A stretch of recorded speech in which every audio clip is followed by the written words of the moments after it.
اللہ ہم سے راضی ہو جائے. ہم میرے پاکستان کے لیے دعا مانگیں کہ اللہ اس پر رحم کرے. اللہ میں پھر کہتا ہوں یا اللہ جو میرے پاکستان کے لیے مخلص ہے اس کو قائم و دائم رکھ اسنی نسلوں کو, اور جو میرے پاکستان کے لیے صحیح نہیں ہے اللہ اس کو برباد کر دے. بہت ہو گئی ہے.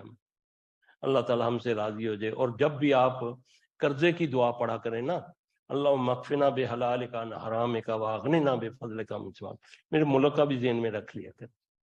یا اللہ ہمارے تو نبی صلی اللہ علیہ وسلم نے جب صحابہ کو بتایا نا, علی رضی اللہ تعالیٰ کو یہ دعا, فرمایا کہ اے علی اگر احد کے پہاڑ کے برابر بھی 11 کلومیٹر ہے احد کا پہاڑ, اگر اتنا بھی قرضہ ہوگا تو اللہ اتار دے گا. یہ دعا پڑھا کریں, اور ملکوں کے لیے بھی اپنے لیے بھی, بلکہ اس کو جمع کے صیغے سے پڑھا کریں. اللہم اکفنی نہ کرا کریں, اللہم اکفنا میں کیا جاتا ہے آپ کا, ہیں جی.